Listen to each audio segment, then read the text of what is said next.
Hi, good evening, everyone, and welcome to week two. So most of what we're going to do today is focus on the first 5 booleans and really kind of prepare for the adventure we're going to embark on next week, chapter 6. So really the focus of this week is understanding the relationship between the view and bodhicitta, or compassion, and especially the paramitas, qualities such as generosity and patience and discipline that we seek to practice and cultivate on the path.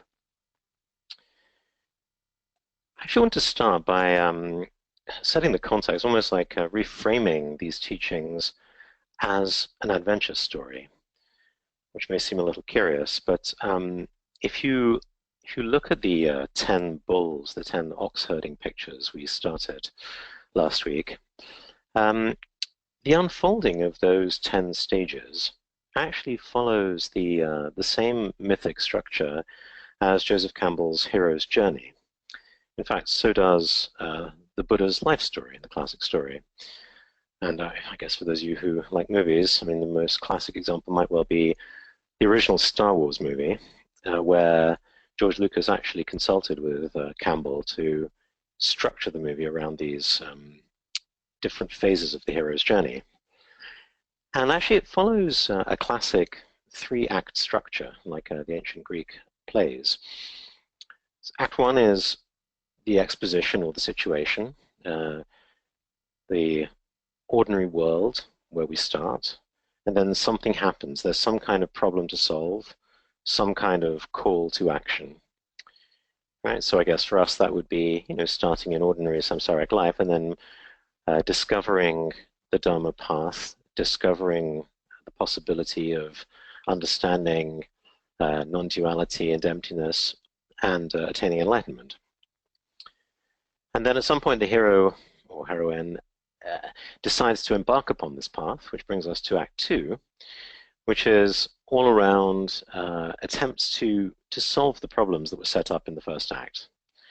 And most of the time this takes place in a strange and unfamiliar world. It's not the ordinary world, it's some kind of mythic world. And then finally in Act 3 we have the resolution where the hero or heroine comes back to the ordinary world bearing some kind of gift or elixir or new power, something that will bring benefit to the world. And it's very much actually what the 10 bulls look like if you follow that set of images and poems.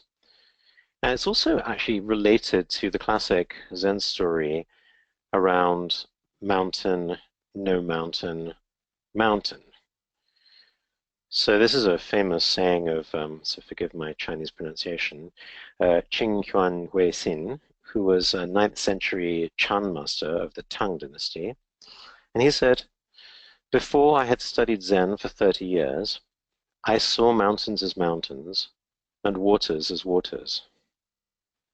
When I arrived at a more intimate knowledge, I came to the point where I saw that mountains are not mountains and waters are not waters.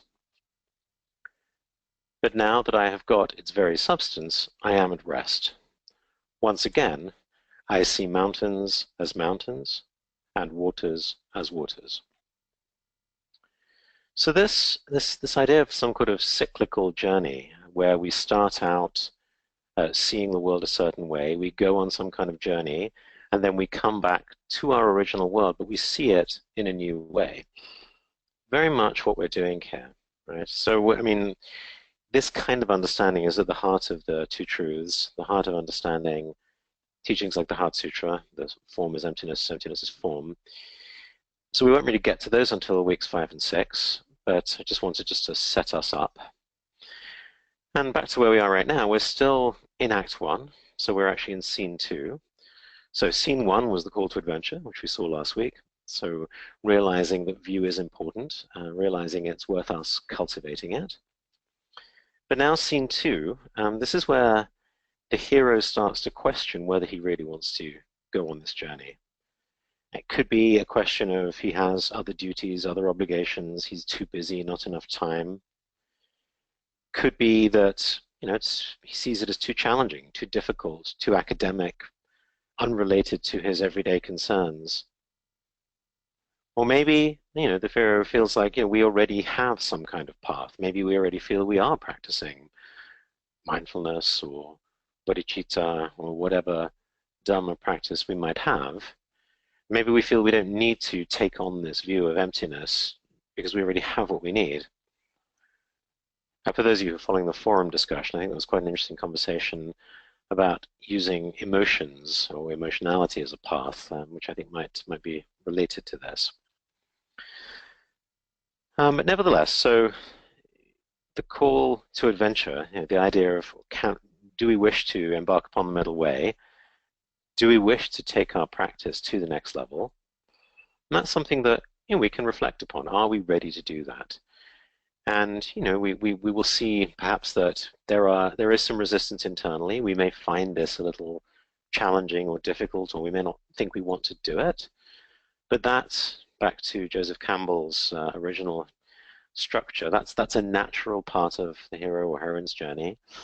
And at some point we have to confront and overcome that resistance so we can truly embark upon the path, which is, in this case, where we're really going to start week 3, very much diving into the view, diving into the analysis, diving into this strange other world where we no longer see the mountain as a mountain, but start to decompose it and break it down. And we'll be doing a lot of that starting from next week. So, as last time, I'd like to read the relevant verse from the 10 bulls. That's on the second bull, called Discovering the Footprints. Along the riverbank, under the trees, I discover footprints. Even under the fragrant grass, I see his prints. Deep in remote mountains, they are found.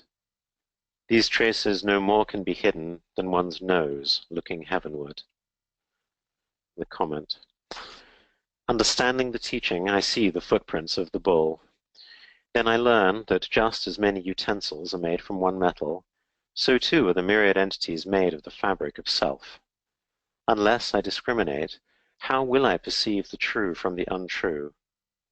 Not yet having entered the gate, nevertheless, I have discerned the path. And I think that phrase, this idea of how will I perceive the true from the untrue, especially as it comes to our practice, that's really a lot of what we're going to talk about today.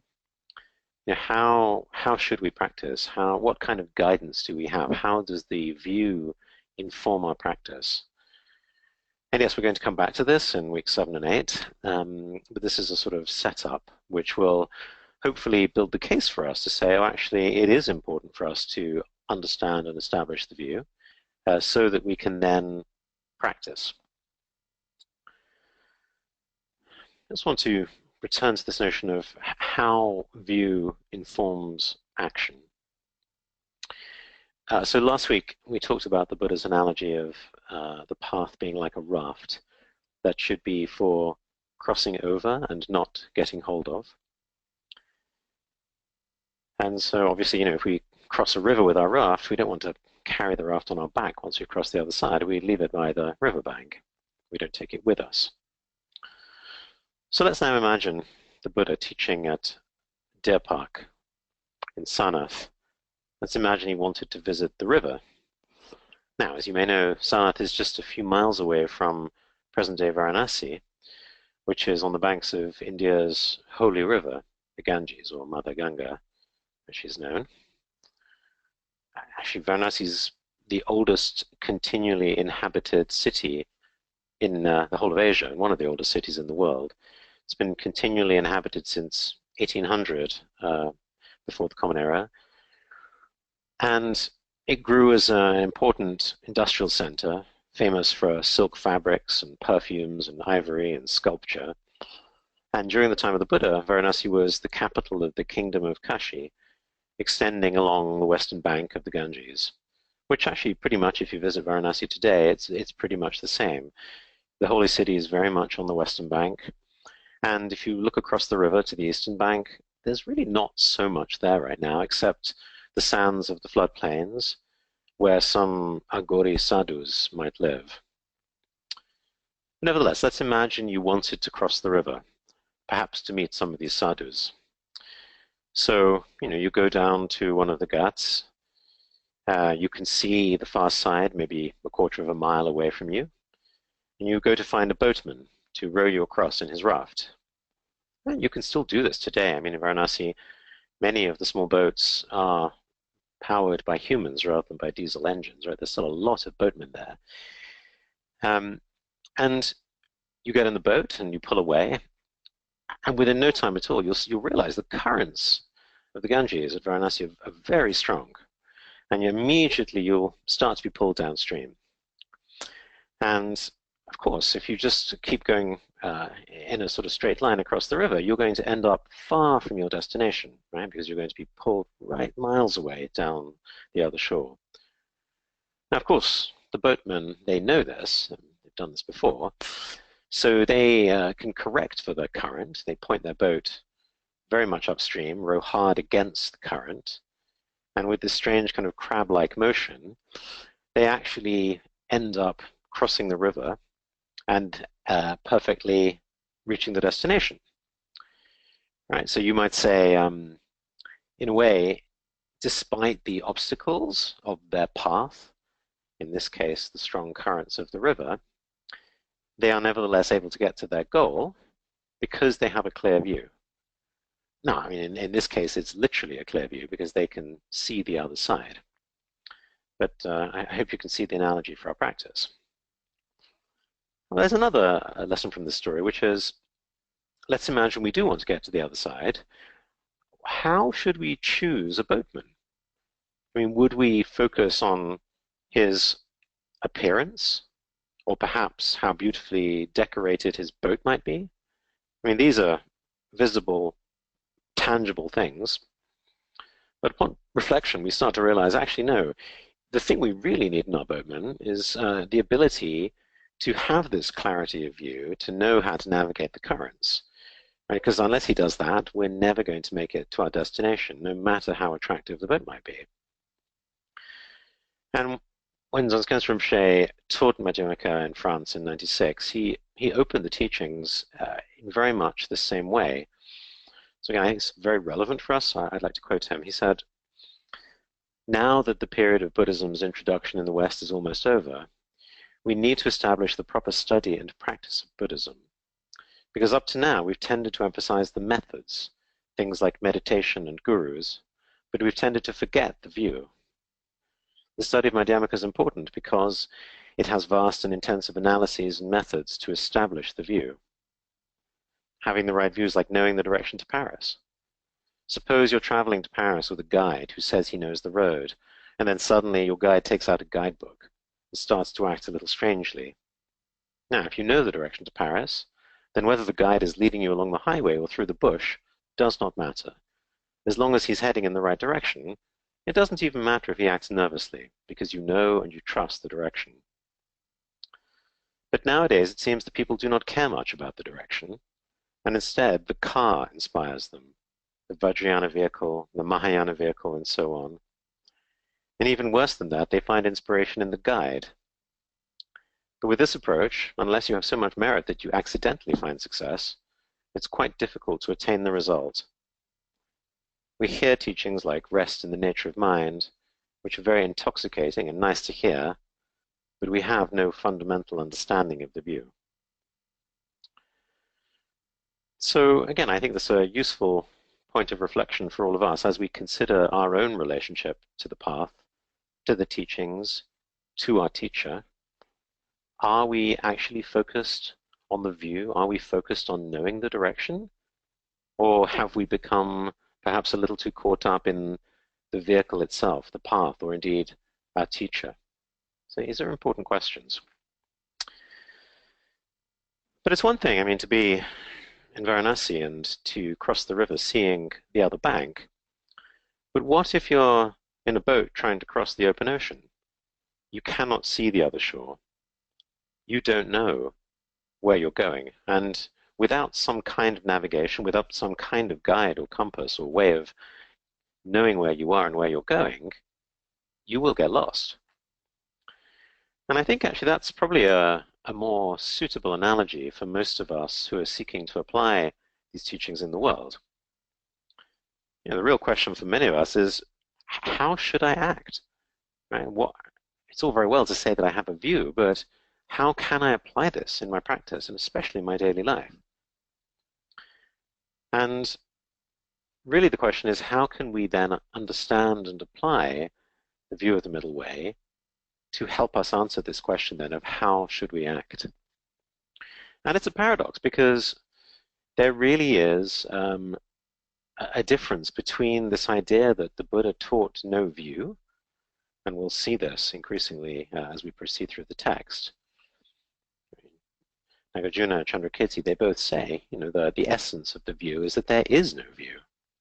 And yet, the whole notion of a noble eightfold path is that we distinguish the right path from the wrong path. It's all around making sure we know the difference between good and bad, between right and wrong. The same, if you look at these first 5 chapters, the first 5 bhumis, you'll see there's a lot of discussion about the difference between good and bad. So we seem to have this paradox where at one level we very much have to discriminate between good and bad, right and wrong, what actually is the noble path. And then at another level, we have no view. So how are we supposed to understand those two? And Rinpoche has talked about this, especially in the context of contemporary mindfulness teachings, where, as you may know, there's a lot of emphasis on the idea that mindfulness should be non-judgmental. And yet, if we look at the Buddhist teachings, there's an essential element of judgment and discrimination. Right? We need to distinguish right and wrong. Right? We cannot just throw our hands up and say everything goes. So again, how to act. Now, I think if you go back to the original Theravada path, the way, which was primarily a monastic path, right? So action was very much in the context of the monastic life in the monastery. And famously, there's the pratimoksha vows, where if you literally prati and moksha, prati means towards, and moksha means liberation, right? So the notion was these were vows that laid out behaviors that would lead you to liberation. Now, all of that sounds very well, but I don't know if you ever looked at the 227 vows, but I took a little look, and here are some of the 227.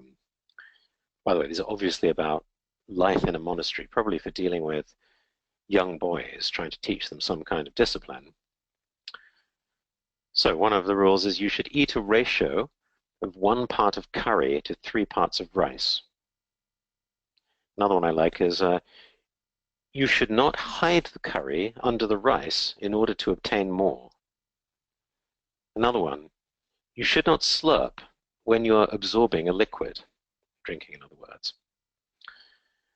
So again, these are clearly very specific and very relevant for your monastic life, but one might ask, how much can I really use these as general guidance for living a life in the world? Well, there are some about life in the world. For example, there's a set of vows about carpets, intriguingly. So one is not to accept carpets containing silk. Another, not to accept floor carpets only made of black sheep wool. Another, not to accept a floor carpet that is, for more than half of it, made with black sheep wool and a quarter in white wool. Another, not to purchase another floor carpet as long as your former carpet is not 6 years old yet. So again, very specific, and I guess if you're in the carpet business, perhaps relevant, but for most of us, we listen to these things and it's very hard to apply it to our life in the contemporary world. And actually almost everything, if you look through the 227 vows, is about what you must not do. There's very little about what is encouraged, what you should develop, what you should aspire towards as a good life in the world. And as Rinpoche said himself, for most of us, the notion of living in a monastery and practicing 24 hours a day, 7 days a week, it's not feasible, it's not possible. We have lives, we have families, we don't have the financial resources to devote ourselves to that.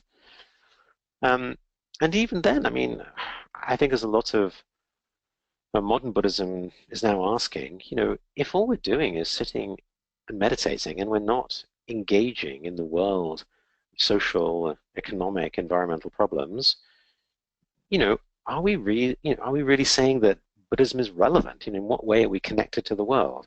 And so hence you see the rise of so-called engaged Buddhism, which is really saying, no, we need to be much more engaged, which, by the way, was when you look at the origins of the Mahayana and how that grew out of the monastic tradition. I mean, a lot of it was because of the need to offer something to householders, to people who were not in monasteries. Because until that point, really, the only path for a householder was to make donations to the monastery, perhaps to make some aspirations that in a future rebirth you might be born as a monk and then you could practice. There was very little else you could do. And indeed, as Rinpoche has also said, probably this sort of disconnectedness from the everyday world is really a big reason why Buddhism ended up disappearing in India and being displaced by Hinduism. And it just wasn't seen as sufficiently practical. As Rinpoche said, I mean, perhaps the original populism was all about, giving people something that they want. But as he says, you can't just give people what they want. You have to give them both what they want and what they need. So, we need our Dharma to be something that helps transform us, helps us in our path to enlightenment, and indeed helps us help others in that path. But it must still be somewhat practical. Again, I think as we touched on last week, that perhaps is a good challenge for all of us as we think about our approach to the Dharma, how we seek to use it, to apply it, to practice it. Are we becoming perhaps too practical? One, again, to look at contemporary mindfulness, so much of that nowadays has become, how can we apply this in a corporate setting? What is the business case? How can mindfulness make people successful, happier, more productive? And it's not that Buddhism is against these things, but at some point we really lost the point of the path. Right? We're really just trying to make our samsara better rather than trying to understand how to uproot the root of samsara. And as you know, Rinpoche was very concerned about this misapplication of Buddhist teachings and techniques. It's one of the reasons he titled his book "Not for Happiness." It's very easy to say, yes, of course, if we practice Dharma, we will, as a side effect, quite likely develop a happier outlook upon our life. But that's not the purpose, right? We shouldn't be approaching our Dharma as a means to make samsara better, because then we've completely lost the point. And I mean, you can, I suppose, almost forgive people in the contemporary mindfulness movement, because when you look at the 227 vows, you might easily say, well, there's not a lot of guidance there about how we should act. And then when you look at the teachings on view, you hear that, well, there is no view. And so for somebody who's not familiar with these teachings, it's very easy to assume, well, I guess they don't have a lot to tell us then, right? So you can understand why people might end up with a path that has just mindfulness divorced from any kind of ethic or any kind of right way to live, and also divorced from any kind of view. So that brings us then to the beginning of the text, right? And the text begins by asking, we're going to introduce the Madhyamaka, right? That's the title, the entering the middle way, the introduction to the middle way. And right at the beginning, Chandrakirti says, look, there's two kinds of Madhyamaka. What one are we going to be introducing? And he emphasizes this is all about introducing the scriptural Madhyamaka, not the absolute Madhyamaka, right? So the scriptural is the intellectual understanding, what we talked about last week as developing an espoused theory. But it's not the same as then what you will then realize and internalize once you practice based upon this espoused theory. And that then is the realization of non-duality, which is the absolute Madhyamaka. right? But that's not something we can introduce here, and I think Rinpoche says many, many times, really, our teachings can only take us to a certain point, and then we really have to practice. As we said last week, 98% perhaps is practice. And teachings are always going to be in this domain of concepts, words, language, rationality, and we're trying to get to a place that is beyond this dualistic world, beyond this rationality. So then he says, okay, so if we're going to look at the scriptures, what are we going to look at? Are we looking at the sutras or are we looking at the shastras, the commentaries? And here, Chandrakirti says, we will be looking at the shastras, especially Nagarjuna's famous commentary, the Mula Madhyamika Karika. Part of the challenge for those of us reading about this in the contemporary world is a lot of Western Buddhism right now, especially in the Theravada tradition, is very focused on authenticating teachings based on what's in the Pali Suttas. Some of you have read the pre-reading of J. Garfield's Buddhism in the West. I think it's an important question. What do we consider the Buddha's teaching? What is an authentic teaching? Is it just his earliest recorded words? Bear in mind, even those were 4 centuries after the Buddha taught. Or should we also include the people who followed in his lineage and wrote later commentaries inspired by and following his teachings? Because, for example, Nagarjuna, he wrote and introduced the Madhyamika. He wrote a commentary based on the sutras, and we'll come to that in a moment. But when he was writing in the 1st and 2nd centuries, that's some 5, 6 centuries after the Buddha, by that stage, there had been a lot of misinterpretations and misunderstandings of the original teachings, right? A lot of misreadings. And so a big reason that he wrote the Madhyamika was to correct these misunderstandings and ensure an authentic interpretation of what the Buddha was trying to say.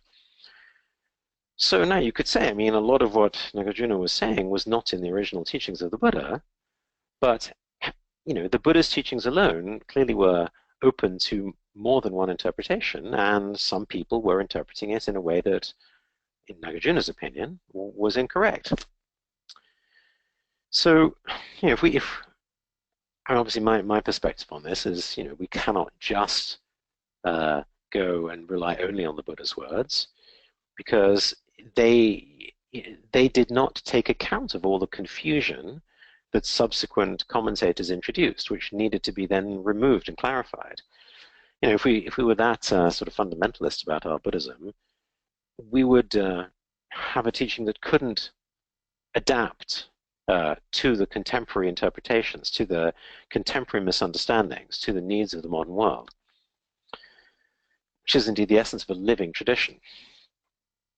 Actually, just on that note, I was thinking that until Pope Francis changed the official language of the Vatican in 2014, when he made it Italian, for the entire history of the Catholic Church, it had always been Latin, right? And so to ensure that Catholicism was a living tradition because they spoke Latin at the meetings of the Synod, they had words for television and cell phone and computer and things like that. Interesting, by the way, the Latin word for computer was computatum. Of course, that wasn't in the original Latin, but that's an example where they had to introduce something to keep the teachings alive. Now, again, in the Buddhist tradition, a lot of the reason that a lot of the Abhidhamma emerged, a lot of the subsequent commentaries on the Buddhist teaching, is because the Buddha taught 2 things that seemed quite paradoxical, right? He taught anatta, right? He taught the idea that there is no truly existing self, but he also taught karma. He taught reincarnation, right? And so the opponents of Buddhism, in the early Indian years, they were asking to the Buddhists, well, how can you explain this, right? How can you hold a view that says we have karma, that says we have reincarnation, when you're also saying there is no self, right? There is no self that is reincarnating. There is no self that will receive the consequences of their good or bad deeds today. I mean, if you insist there is no self, then the whole idea of karma and rebirth just collapses. So in order to answer those objections, the early Buddhists came up with many theories. And again, that is what Nagarjuna was then having to untangle and comment upon when he was writing. Just of sort of also potentially historical interest. I mean, I mentioned a moment ago that the Buddha's words, I mean, the first actual written version was in Sri Lanka around the 1st century before the Common Era, about 400 years after the Buddha died. Yes, it was an oral tradition which was memorized and handed on, but nevertheless, you know, it's 400 years later. And interestingly now, there has recently been some very interesting scholarship linking Buddhism with early Greek philosophy, specifically the skeptic philosophy of Pyrrho and his school. Because we know now that Alexander the Great traveled to Central Asia and to Northwest India around 327, 326 before the Common Era, and the great philosopher Pyrrho traveled with him. And it has been suggested, and there's quite good evidence for this actually, if you're interested, I encourage you to read a book called Greek Buddha by Christopher Beckwith, that Pyrrho met and discussed philosophy with a lot of the Buddhist philosophers of the time, right? So this now, rather than the 1st century before the Common Era, this is the 4th century before the Common Era. So this, probably 3 centuries before the earliest recorded Buddhism that we have in the Pali Canon, we actually have some dated manuscripts from Pyrrho, which are authentically dated to 330 to 325 BC. And it's very interesting if you read those early skepticism texts. Pyrrho bases his philosophy on 3 characteristics which are essentially the same as the Buddhist 3 marks of anicca, impermanence, anatta, no self, and dukkha, suffering. So when Rinpoche says, that this idea of the 3 seals or the 4 seals is the foundation or origin or common core to all of Buddhism, perhaps there's something interesting we can learn there from what was actually being taught in Pyrrho's time. So if you're interested, I strongly encourage you to read that. But continuing, I think part of the, again, if we're interested in the origins of these teachings, part of the challenge is that Rinpoche did not teach Nagarjuna's Mula Madhyamaka Karika directly, and he also hasn't taught on the Pali Suttas extensively. So we're going to have to do a little bit of piecing this together for ourselves. And again, even Nagarjuna, right?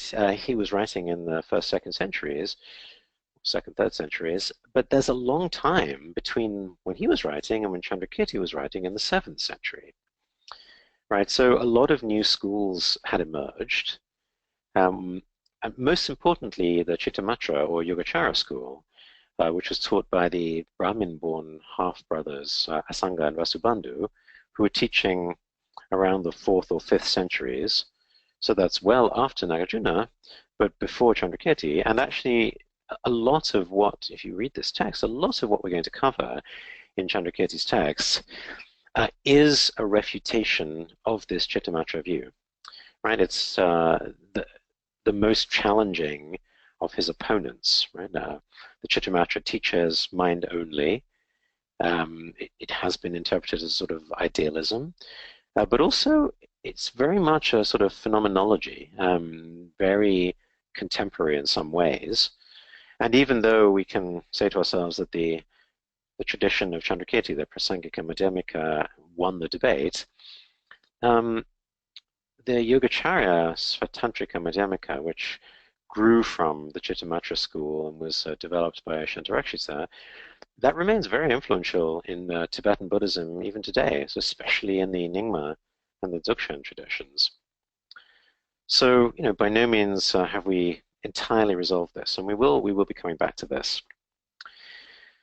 So this text, the Madhyamakavatara, doesn't really go into the pre-Nagarjuna history of teachings on emptiness, or indeed the sources from the Pali Suttas.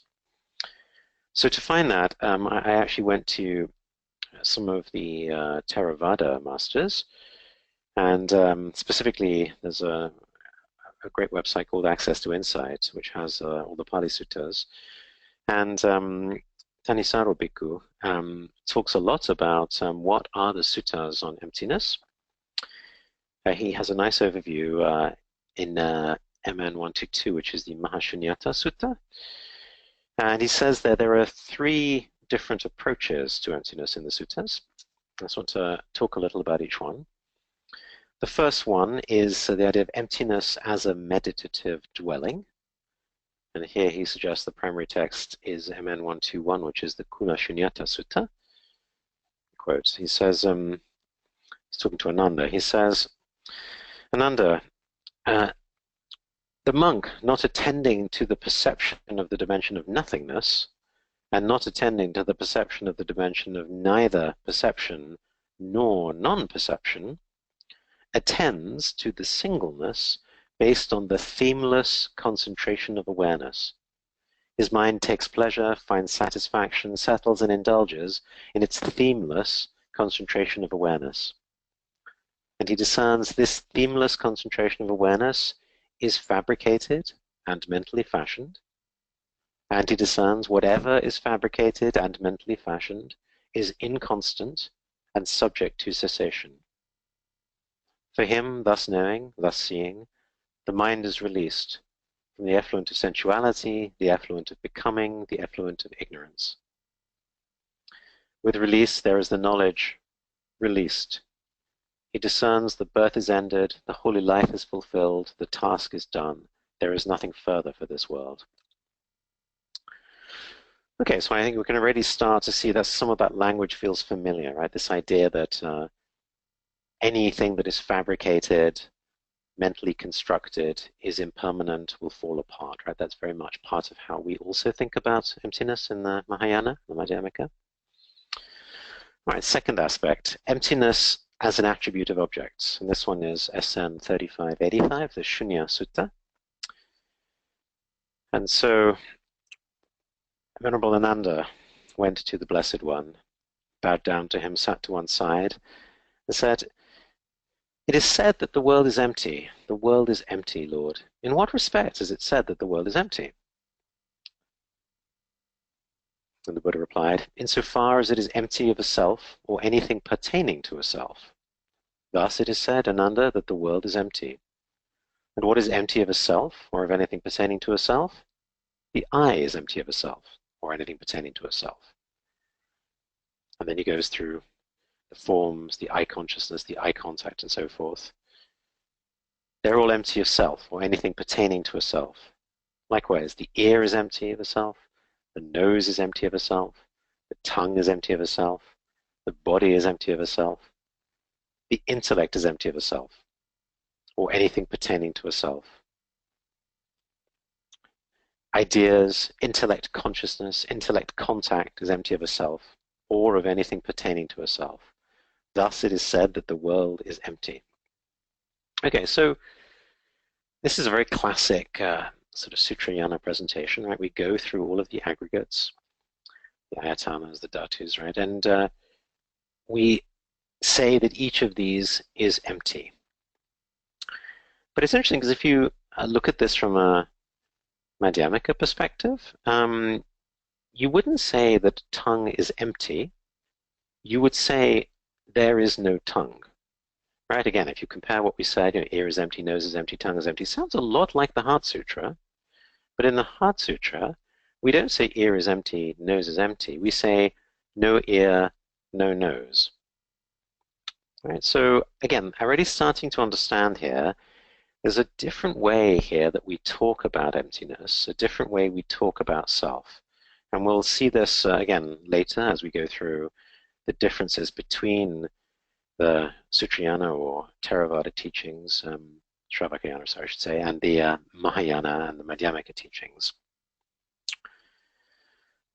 And a lot of it has got to do with the notion of the two truths, talking about relative and ultimate. On all of these things are very much, subsequent Mahayana developments. The third way that emptiness is talked about in the sutras, emptiness as not self. Now this is from SN 1215, the Kachanagota Sutta. And here, it's a long sutta, but one key quote is the Buddha says, by and large, Kachana, this world is supported by, in other words, takes it as its object, a polarity, that of existence and non-existence. But when one sees the origination of the world as it actually is, with right discernment, non-existence with reference to the world does not occur to one. When one sees the cessation of the world as it actually is with right discernment, existence with reference to the world does not occur to one. Everything exists, that is one extreme. Everything doesn't exist, this is a second extreme. And avoiding these two extremes, the Tathagata teaches the Dhamma via the middle. So actually this same sutta, the Kachanagota Sutta, this actually Nagarjuna himself says this is the source upon which he based the Mula Madhyamaka Karika. And so you can see this if you read chapter 15, verses 6 and 7, where he says, intrinsic nature and extrinsic nature, existent and non-existent, those who see these do not see the truth of the Buddha's teachings. In the instructing of Katyayana, that's another word for the Kachanagota Sutta, both it exists and it does not exist are denied by the Blessed One, who clearly perceives the existent and the non-existent. Right, so part of the reason I mention all this is I was pleased to see that already there's quite some discussion happening in the forum. But one of the questions there raised was, what is the right way to talk about non-self, not self, no view of self? How should we understand this? And I think it's very, very easy to get confused with all of this. So we'll talk about it more today. But I really encourage you to spend some time, really asking yourself, what is your way of thinking about emptiness? How would you articulate it in terms of no self or non-self or no view of self? Because there's actually a difference. And so here we are in the Madhyamaka now, where Nagarjuna, our founder, very clear that the Buddha has no views, neither existence nor non-existence. He holds to neither, nor both. And yet we still have this challenge that we have all the relative teachings of karma and rebirth and how to uphold the Noble Eightfold Path, how to act in a way that is right rather than wrong. So we still have the same challenge, right? We somehow need a direction, even though we have no view. And in the teachings, I think the legend says that when the Buddha first taught the Heart Sutra at Melcher Peak Mountain, there were 500 arhats in the audience listening, and when they heard him teach the Great Emptiness, they all had a heart attack and died. Now, perhaps this is a little poetic, but I think the point is fairly clear, is that clearly this is a strong challenge to the way emptiness and anatta was interpreted in the Theravada path.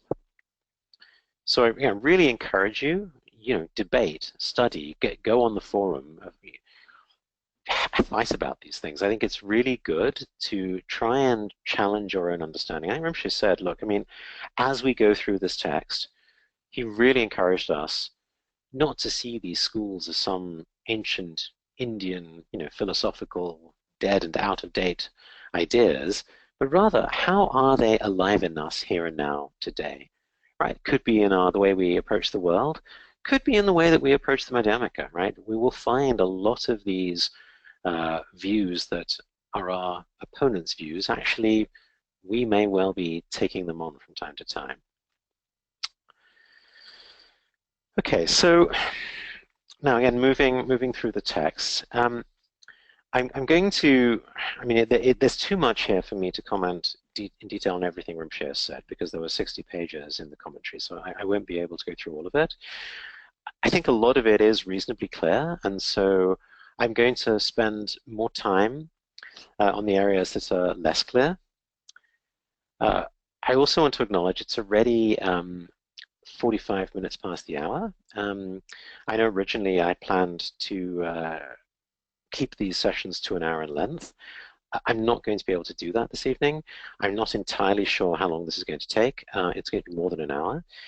If you have to drop off, of course, please do. This will all be recorded and transcribed. But if you're able to stay, please do also. So how is Chandrakirti going to establish the view? Well, he's going to establish that there is no true existence by showing that there is no origin. Right, so a lot of what we will be talking about is the notion of origin or birth.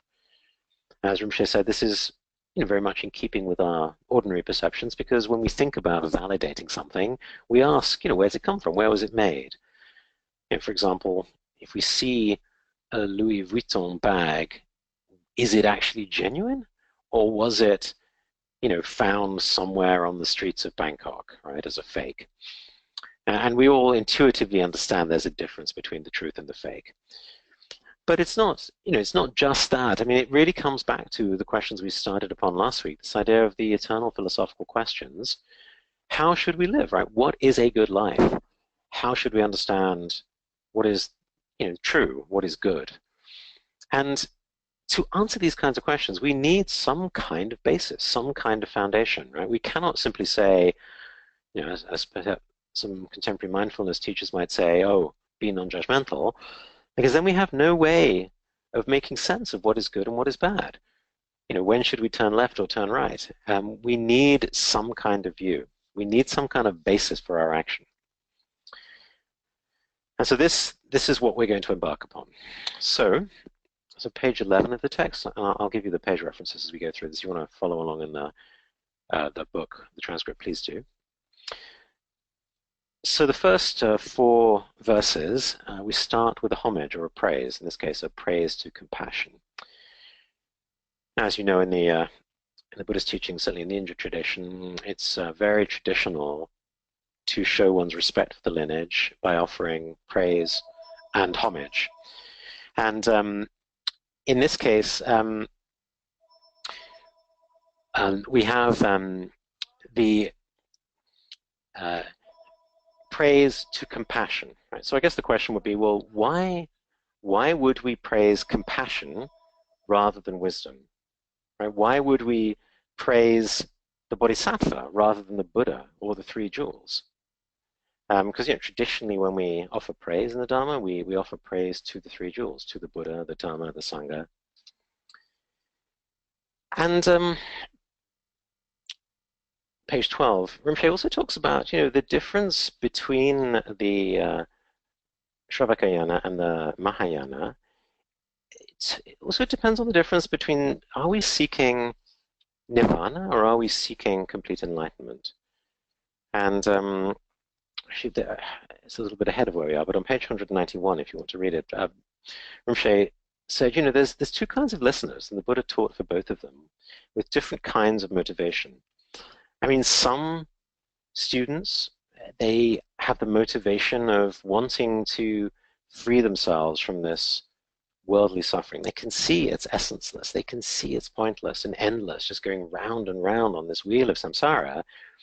And so they want to escape. And for them, the Buddha teaches getting rid of the self, because it's clinging to this self that causes all these problems of samsara. But then there's another group who aren't just satisfied in liberation from samsara, but they want liberation beyond all views, right? They want to go beyond samsara and also beyond nirvana. And this is the Bodhisattvas. Right, so this text is directed towards Bodhisattvas then, right? So it's for a grander view. So we're not just going to examine what is the way to nirvana, which was set out in the Theravada teachings, but what is the way to full and complete enlightenment? And obviously part of what we're saying here is that nirvana and enlightenment, they're not actually the same thing. So we'll talk a little bit about that also. So when we talk about why we praise compassion, page 14, we talk about the sequence of the three causes of the bodhisattva: the mind of compassion, non-duality, and bodhicitta.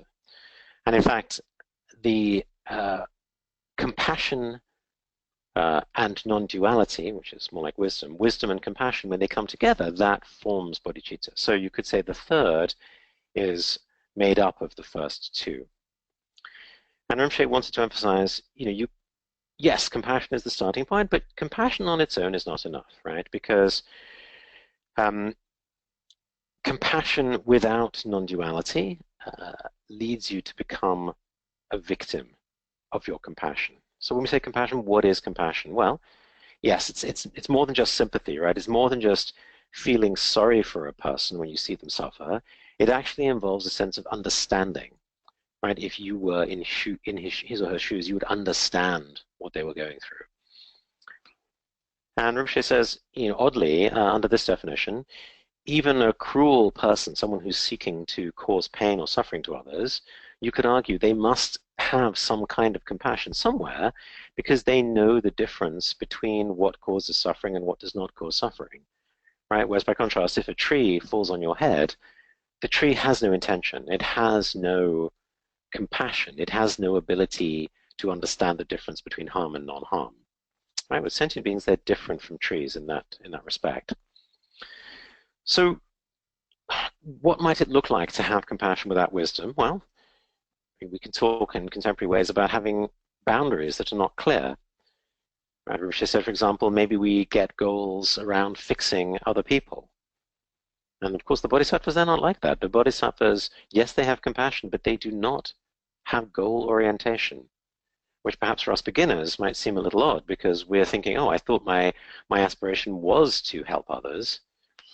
Well, yes, it is indeed for the enlightenment of all, but the bodhisattvas themselves, you understand, they've gone beyond this dualistic understanding of self and others, right? So for them, their action is not motivated by this kind of dualism. And as we'll see later, the sun just shines. It doesn't have an intention of shining upon a particular person. It's that if the person wishes to receive some sunshine, they go outdoors and stand in the sun, right? And the understanding of how a person relates to the Buddha is very similar. We'll come to that also. It's also actually, if you go back to the 10 bulls, if you look at the image in the poem for the 10th bull, very similar in this notion, right? We have the sage in the marketplace. He's not intentional about benefiting beings, but just through his presence, he is able to benefit, right? So very much talking about the Bodhisattva path. Another way we might end up with, a sort of compassion that gets us into trouble is compassion without wisdom can lead to empathetic burnout, as it's called. So a lot of people who are in caregiving professions, nurses, actually prison guards. I mean, there's some data that when prison guards retire, many of them die within the first couple of years after retiring, right? There's just this sense that they are so exhausted through dealing with their roles. And Rinpoche recently taught in Mexico, and there he talked about how when we aspire to liberate all sentient beings, that might sound impossible, right? I mean, all sentient beings, if you think about that, how could I do that? I mean, I can barely influence, a few dozens of people in my life, right? It seems meaningless to talk about all sentient beings. And yet, it doesn't just function as an aspiration, right? It doesn't just function as a stretch goal, as perhaps a manager might say, which forces us to confront our assumptions. But it actually takes us beyond our rational understanding, right? Because clearly we can't understand that idea of liberating all sentient beings with our narrow rational concepts, right? So already we're starting to approach non-duality. So, okay, we say it's compassion, non-duality, and those two lead to bodhicitta. Why compassion first? And here, now page 15, compassion comes first because it's the seed, it's the water that waters our plant, and then it is the fruit that the plant bears. Rinpoche often teaches about the difference between aspiration and application bodhicitta. And he says, yes, of course, we want to engage in application bodhicitta, but it's challenging, right, as we'll see later. Whereas aspiration is good, it's something we can all do, something there's no reason not to do at any time, right? There's no excuse for not having aspiration bodhicitta, right? So that notion that we can always start by cultivating compassion, even if non-duality, which is the second stage, may be a challenge at the beginning, there's no reason to not engage in compassion. Now, there was an interesting question, not directly part of the text, but when the questions and answers, somebody asked Rinpoche, does the Buddha have compassion? And here Rinpoche said, look, the Buddha, he has no dualistic motivation. He has no subject and no object. So he benefits beings like a sun shining or a wish-fulfilling tree. And when we talk about the Buddha having compassion, that is a projection that we sentient beings are making or are putting onto the Buddha. Right? It's from our point of view. And as Rinpoche said, let's bear that in mind, right? Even his very existence might be from our point of view. As we saw the Heart Sutra, the Diamond Sutra, even the Buddha, we cannot say the Buddha exists, right? So just this notion of starting to become familiar and comfortable with the idea that the notion of the Buddha, I think for many of us, we're very familiar with a sort of theistic approach to this. We think of him in almost godlike terms. I know in many Asian countries, people pray to the Buddha for good crops. They pray to the Buddha for success in business. Very theistic, right? As if there is some person out there who can do these things for us, right? Very dualistic. Whereas Rinpoche now, he's very much encouraging us, yes, if we learn to see the Buddha as our projection, then we're starting to have more of a non-dual understanding, try and get beyond this theism. Okay, so verse 3. 3 types of compassion distinguished by their objects. In other words, distinguished by the kinds of beings with different kinds of defilements. And a lot of what this is going to help us understand is the stages of progression on the path. The first kind of compassion is towards sentient beings who suffer from the suffering of suffering and the suffering of change.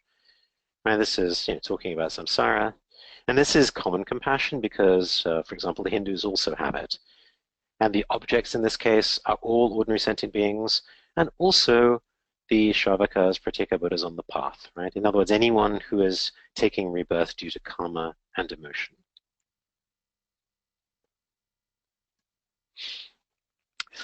The second and third, now we move to the first 2 lines of verse 4. They both refer to this analogy, the same analogy. I'll read the lines. Sentient beings are as the moon's reflection in moving water, seeing them as empty in their change and in their nature. So here we have an image of like a lake on a sort of windy night where we can't see a clear reflection in the surface of the lake because it's choppy, right? Whereas if we go there when it's a calm day, then it's all clear.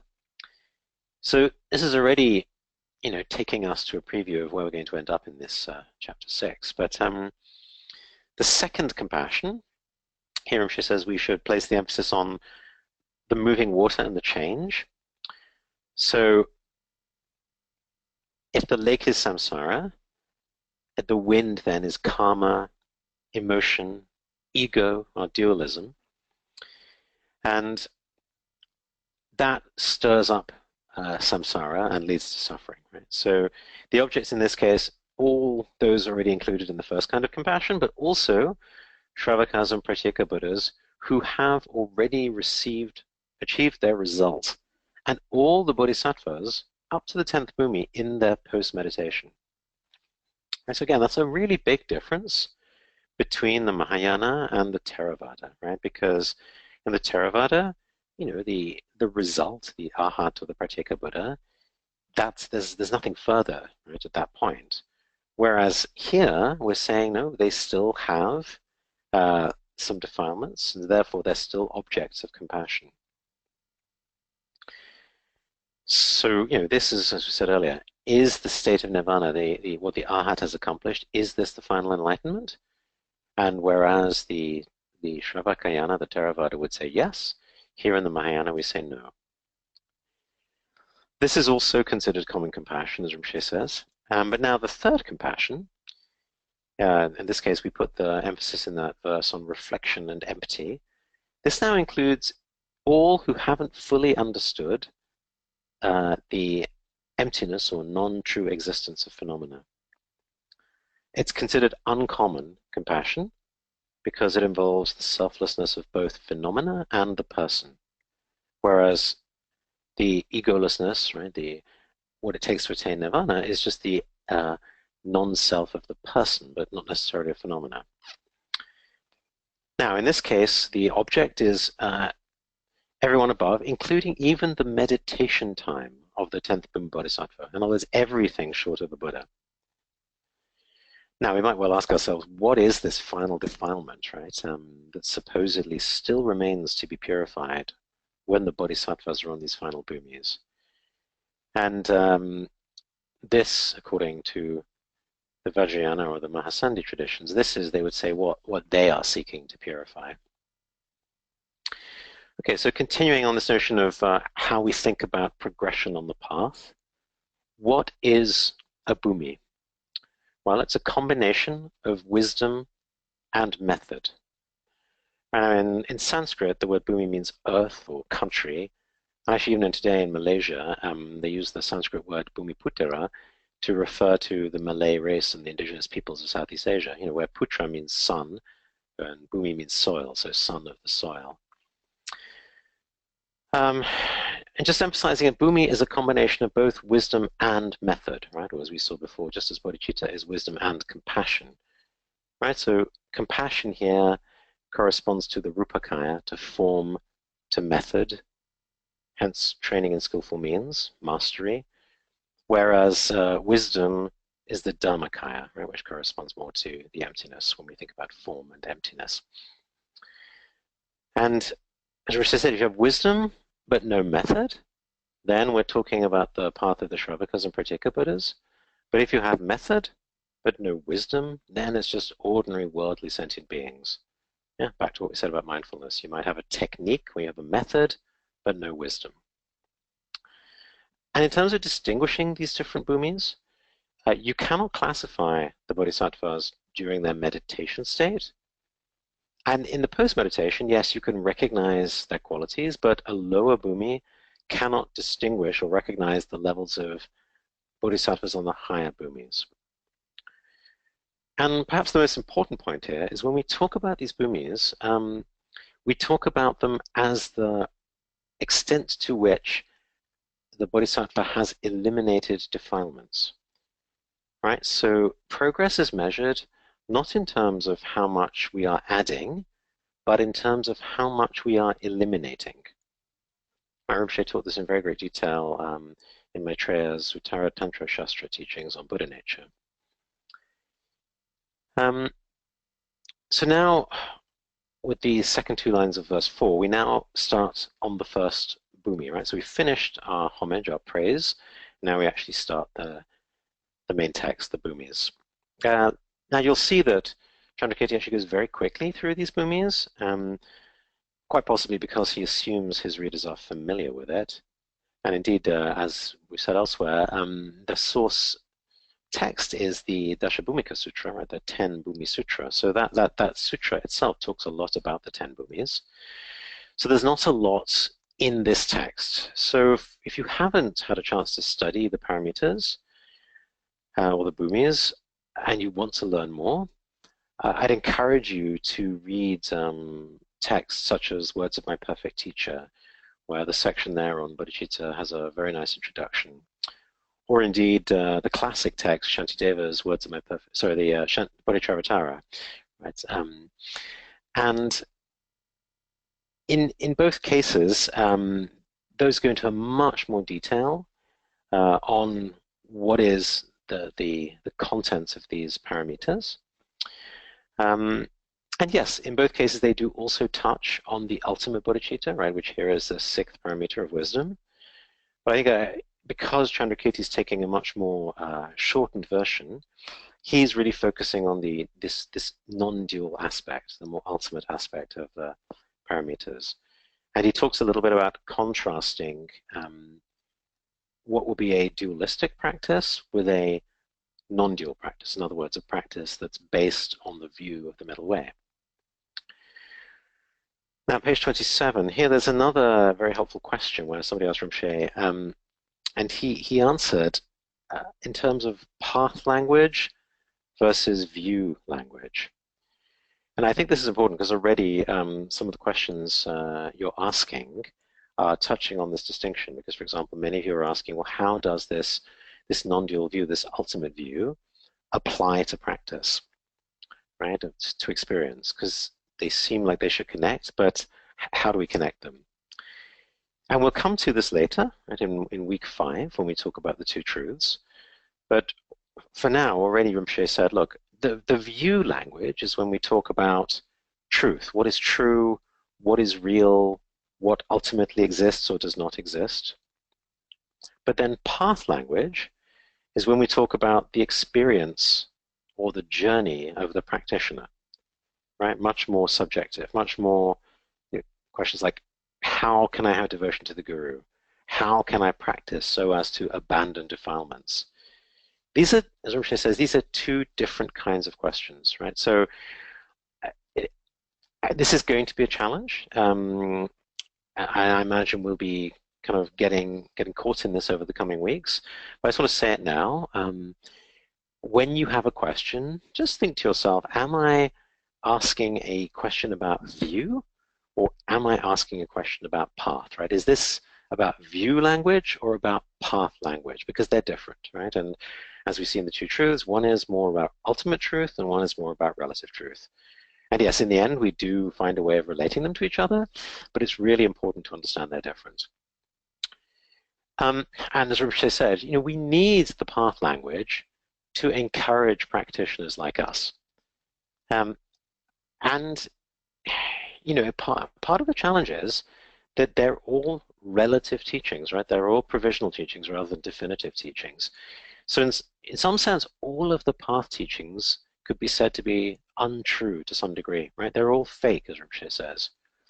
And yet, we still need to practice them. We still need to hear and practice these teachings in order to realize the view. Right, as Shantideva famously said, yes, our path is all about getting rid of and giving up our defilements and our ignorance. But the last defilement, the last ignorance that we want to give up is the idea that there is enlightenment. Right? So ultimately, as Nagarjuna said, we want to get to a place where we have no views. As the Diamond Sutra said, even the Buddha, even enlightenment, we cannot say these things exist. But if we say that too soon when we're not yet ready, if we give up that aspiration when we're not ready on the path, when we haven't yet got rid of our other ignorance, our other defilements, then we might just become nihilistic, right? We might just give up. We might just say, well, if there's no enlightenment, what's the point in practice, right? And then we would accomplish nothing, right? Then we would completely ruin our Dharma because we would just settle with our ignorance untouched. So again, very paradoxical, as we'll find so often in this teaching. We need to have the path, even though the path is fake, because this fake path is the only thing that can lead us to what is true. So, big paradox there. All right, continuing. So now, page 28, when we talk about what is a bodhisattva, we talk about the name, right? Or to what are we giving this name bodhisattva? And here in verse 5, we say we can do this in two ways, either by action or practice, or by the view. So by action or practice, here we have what Shantideva talked about in terms of entering and application bodhicitta. So the wish, the aspiration, is different from the entering or the application. Yes? And when we start, as Rinpoche said, yes, aspiration is good. But just having an aspiration, just having a passing wish to enlighten all sentient beings, that is different from committing oneself to the path, right? And application bodhicitta, or entering bodhicitta, that only begins when you make that commitment that from at that point onwards, everything that you do will be for the sake of enlightening all sentient beings, right? So it's, in more contemporary terms, we would say it's an existential choice. That, if you look at how we might define this, Wikipedia on existentialism says, authentic existence involves the idea that one has to create oneself and then live in accordance with this self. The authentic act is one that is in accordance with one's freedom. Right? So there is this notion that we have to change the story that we're telling about ourselves, about who we are, about what our life is about, right? What is our purpose? We have to engage in very deliberate self-authorship where we now author ourselves as bodhisattvas. Right? So there's an explicit recreation or creation of a new identity for ourselves, right? And at that point, we can consider ourselves bodhisattvas as defined by action or practice. So yeah, this is a great one to reflect upon for yourself. When you think about your narrative, when you think about how you describe your passion, your purpose, what your life is about, what your work is about, and how you relate to the world, to relationships, to work, how are you doing this, right? What is the narrative? What is the, when somebody asks you, why are you doing this? What answer do you come up with? And is the answer because I want to bring all sentient beings to enlightenment, right? Is that your answer? It's a great reflection. Okay, the second way of defining it is defining it by view. Now, in this case, it's when the bodhisattva has a direct experience of emptiness, right? This is the first bhumi, the path of seeing. So then the next part of the text goes into the qualities obtained, right, starting with verse 6. Now here, the next few verses, the language becomes quite poetic, very inspirational, very poetic. I think most of it's fairly straightforward. I guess the one thing I did want to mention is, again, there's a part in the last part of verse 7 where it says, this is taught to be like the 8th sublime level.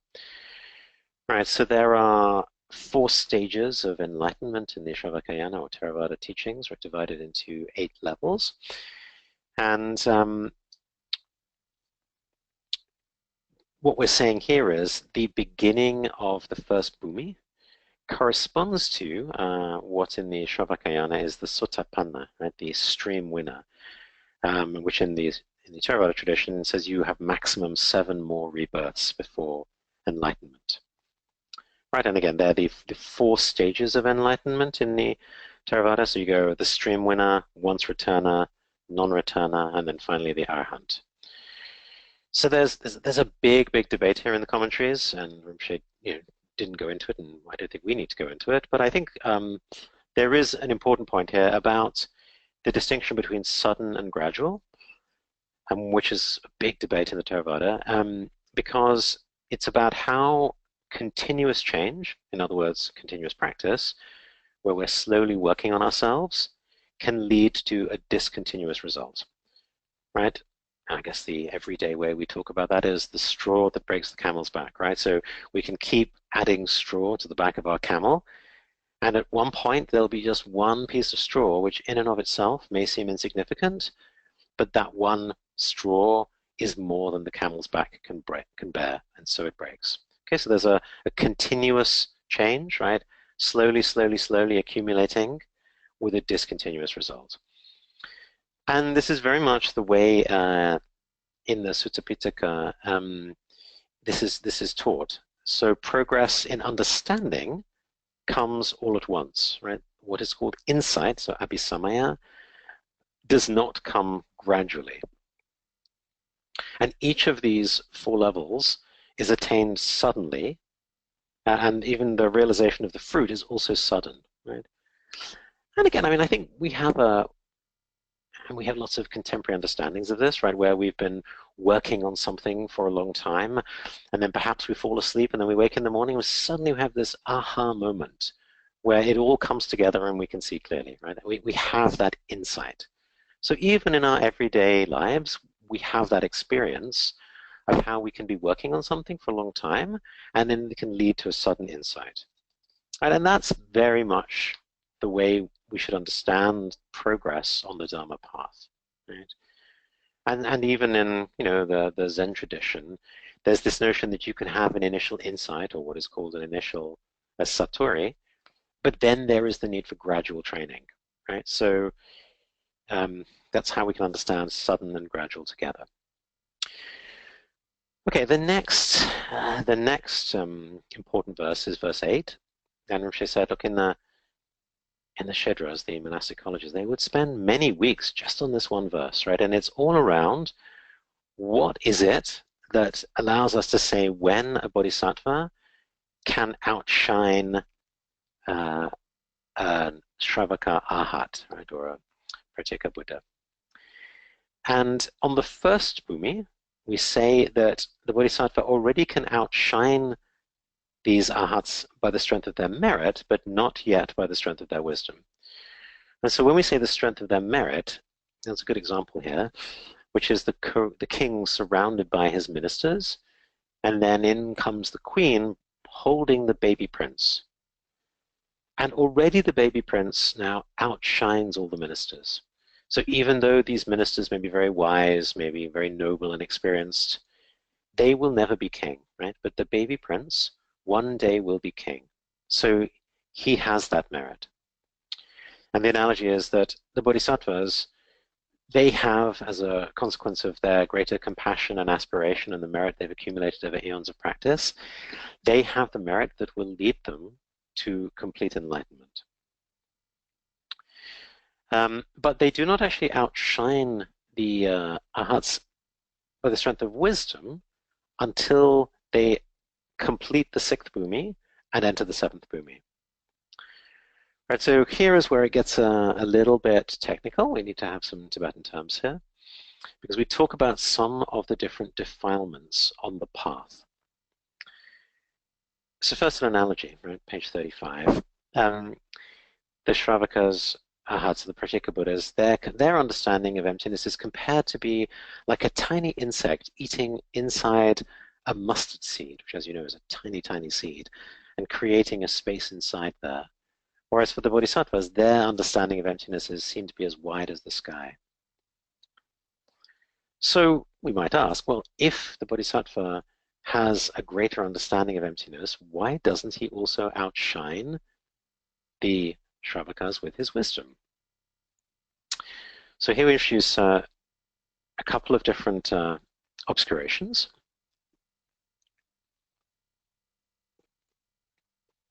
So first, denzin, which is clinging to true existence, right? So really believing there is a self, right? And then giving rise to self-clinging, emotions, suffering, as we discovered last week.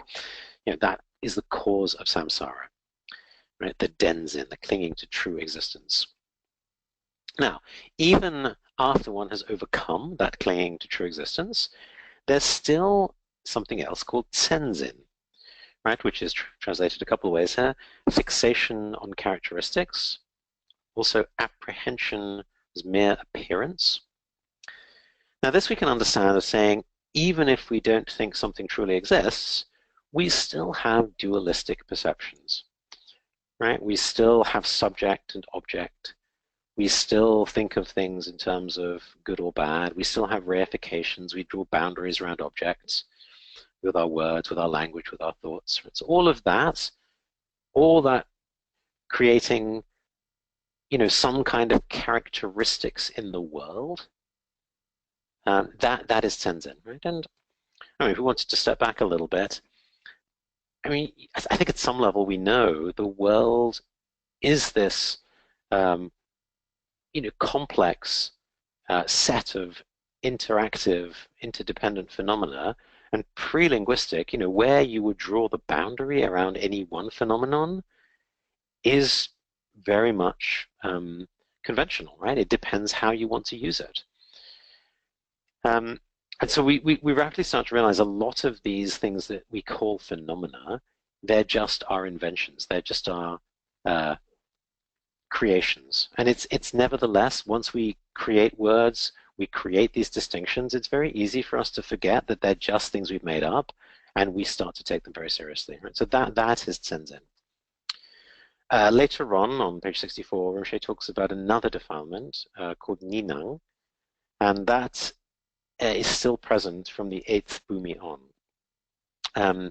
That's called mere apprehension. As Rinpoche says, at that point, for the 8th Bhumi onwards, there's no more appearance, let alone no more fixation on appearance, no more perception.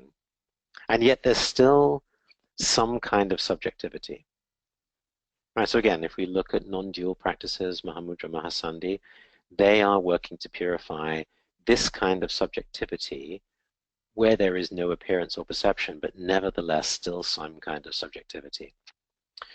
Now, but back to our question of outshining, the reason we say the bodhisattvas can't yet outshine the Shravakas, even though they understand emptiness to a much greater degree, right, like the sky versus the hole in the mustard seed, it's because they cannot make the removal of that Tenzin irreversible, right? So during their practice, during their path, they're trying to remove these characteristics, which is a defilement. But even as they're removing it, they're still creating causes for new Tenzin, right? As long as they're on the first 6 bhumis. It's only once they reach the 7th bhumi that they're no longer creating causes for Tenzin. And at that point, we would say they outshine the Shravaka Arhats. Okay, then we talk a little bit about, okay, well, so when we talk about the understanding of emptiness, well, so what exactly are we talking about? So here, page 36, we talk about Nagarjuna's understanding on this point, where he says it's the superior understanding of one's own object. Right here, Rinpoche and the commentary breaks it into 3. So we start by talking about one's own object.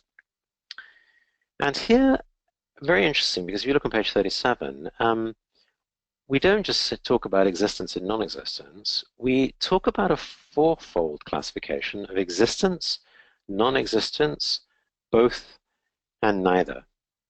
Right, so this is called the Catuskoti, part of classical Indian logic, very much the base of Nagarjuna's famous diamond slivers. Actually, going back to what I said earlier about the relationship between Buddhism and ancient Greek philosophy, this 4-fold logic also appeared in Pyrrho's philosophy, skeptical philosophy. So very interesting, because most of the Western logic, there's nothing like this 4-fold logic. It's what we call the law of the excluded middle. Right, a proposition can either be true or it can be false, at least in classical logic. There's no third or let alone 4th option. So Rinpoche often says, Buddhist logic is different from Western logic, and certainly this idea of a 2-fold rather than a 4-fold logic, they are different, and we'll see this as we go through the analyses. But it is also interesting, actually, on that note, to observe that contemporary logic goes beyond the classical 2-fold kind of law of excluded middle. And actually, even in ancient Greece, we had some examples of where this seemingly robust, either it's true or it's false, started to fall apart. And the most classic example is the liar's paradox. Some of you may know this, but this was originally from a Greek thinker called Epimenides, who was actually a Cretan from Crete, lived around 600 years before the Common Era, and he was reported to say, all Cretans are liars. And of course, it's paradoxical, right? Because if what he's just said is true, then he's uttered a true statement, which means not all Cretans are liars. And yet, if he's lying, when he says all Cretans are liars, then it means Cretans must tell the truth. A simpler version of the same thing, a more updated version, is just the statement that says, this statement is false. Right? Just those 4 words are paradoxical. And now some of you may have read Douglas Hofstadter's wonderful book, Gödel, Escher, Bach, which talks about Gödel's incompleteness theorems. And actually, one of the classic proofs of Gödel's theorem, it works upon this exact idea of constructing mathematical sentences which have these paradoxical qualities. And it's interesting because this actually is becoming very lively in the contemporary philosophy of consciousness and cognitive science, which again we'll come to in the 5th week. And even Hofstadter himself said, his book, which is seemingly about mathematics, art, and music, he said it's not really about that. It's about how cognition emerges from hidden neurological mechanisms. Right? So a lot of this so-called hard problem in the philosophy of consciousness, how do we explain subjective experience when seemingly it's emerging from physical foundations, the brain? How does consciousness emerge from the brain? And again, we'll come to that a lot because this is very much taking us back to the Yogacara school, the Chittamatrans, who are very much into and have a very robust position about the mind only, about consciousness, which is very tempting with our intuitions about what it is to be conscious, right? We all, ever since Descartes, cogito ergo sum, right? He said, I think, therefore I am, right? The idea that when we talk back to what is valid, what is validly cognition, what is true for Descartes, the idea that he could actually experience his own consciousness, his own subjectivity, that seems incontrovertible, right? How could we argue with that? Right, so we'll confront that later on.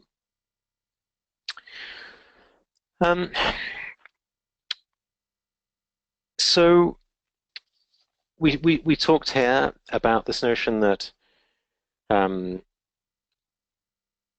Nagarjuna, he's not just talking about how things are non-existent, right? That is the Shravakayana or Theravada approach, looking at how self does not truly exist.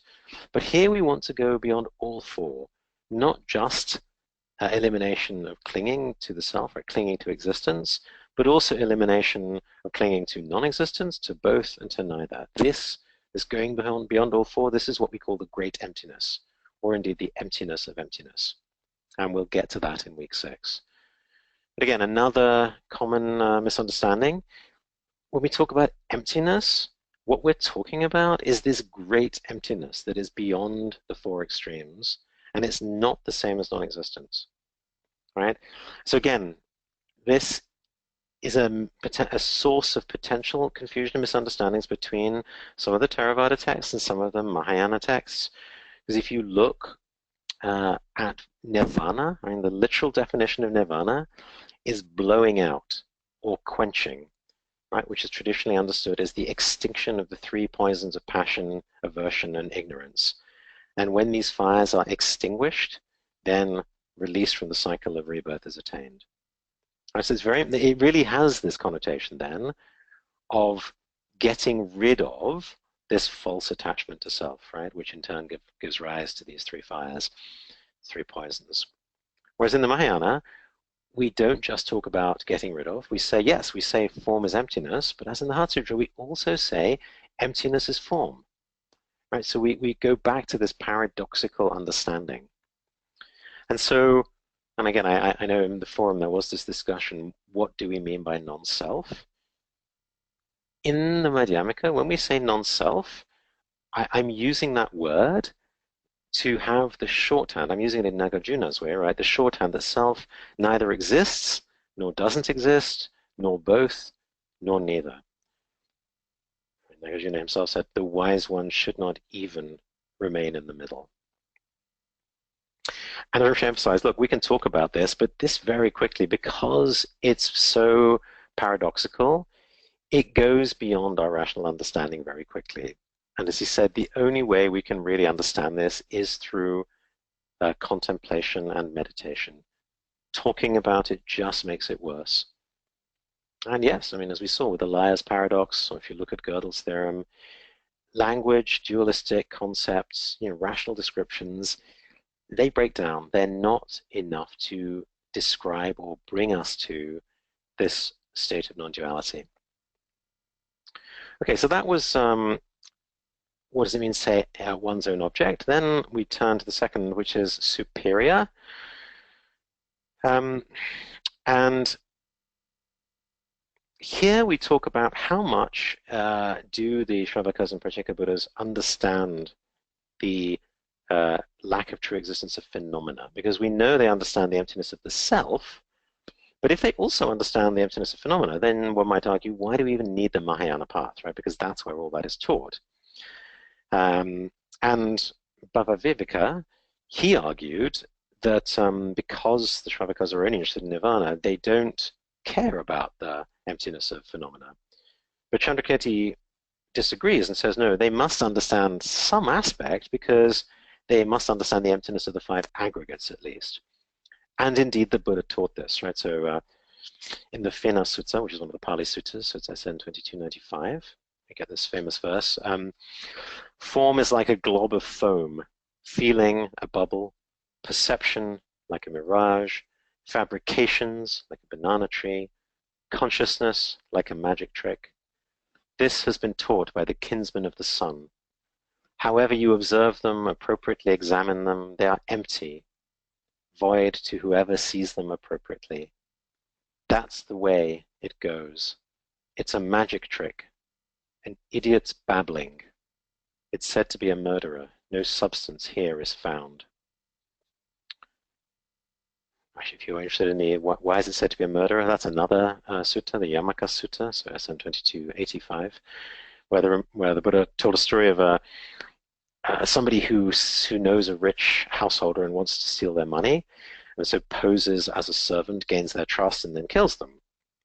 Now, as the Buddha asks Yamaka, who he's talking to in the sutta, he says, although he was a murderer, the householder did not know him as a murderer. And Yamaka says, yes. And so Buddha says, in the same way, an uninstructed person who has no regard for the noble ones and no discipline in the Dharma, he assumes form, the body, to be the self, or the self as possessing the form, or the form as in the self, or the self as in the form. Right? So what he's saying is these wrong views of self, and in particular how we relate self and body, and we'll come to this actually later with the famous example of the chariot. This is considered to be just as misleading as the murderer, right? So we impute solidity, right? But actually, in reality, as the Buddha says, repeat, it's a magic trick. It's an idiot's babbling. No substance there is found. Actually, some of you also pointed out there's a lovely new translation available on the Kensei Foundation website of the Vimalakirti Sutra, Nidesa Sutra, which is considered the jewel of all the Mahayana sutras. Free download, Robert Thurman's translation, with a really wonderful introduction by Rinpoche and some lovely illustration. Very similar text. Page 114, the body is like a ball of foam, unable to bear any pressure. It's like a water bubble, not remaining very long. It's like a mirage born from the appetites of the passions. It's like the trunk of the plantain tree having no core. Alas, this body is like a machine, a nexus of bones and tendons. It's like a magical illusion consisting of falsifications. And so it goes on. And of course, another classic example is the last part of the Diamond Sutra, part 32, where classic, all conditioned phenomena are like a dream, an illusion, a bubble, a shadow, like dew or a flash of lightning. Thus shall we perceive them. Okay, so in all these ways then, we've just talked about how the understanding is superior, right? Because, yes, on the Theravada path, we do understand that phenomena are empty and non-existent in the way just suggested. But in the Mahayana path, we go completely beyond just their emptiness in the sense of not, they're not true existent, but we go to what Nagarjuna said, the four, we go beyond all four extremes. They neither exist, nor don't exist, nor both, nor neither. So in that sense, it's superior. Finally, page 41, we took the third part is understanding. And here again, the Mahayana teaching is superior because it's clearer, vaster, and more complete. So once again, just to say, in the Shravakayana, the emptiness taught is much narrower, where here we talk about 20 different types of emptiness, which negate all of the four extremes. Just a moment on ignorance, right? We talk a lot about wisdom, which is the opposite of ignorance. And it's a very challenging word for many of us when we first approach these teachings, because the normal English understanding of what does it mean tends to mean something to do with not knowing something or lacking information, right? So dictionary definition, ignorance is a lack of knowledge or information, and synonyms are incomprehension of, unawareness of, unconsciousness of, unfamiliarity with, inexperience with, lack of knowledge about, lack of information about.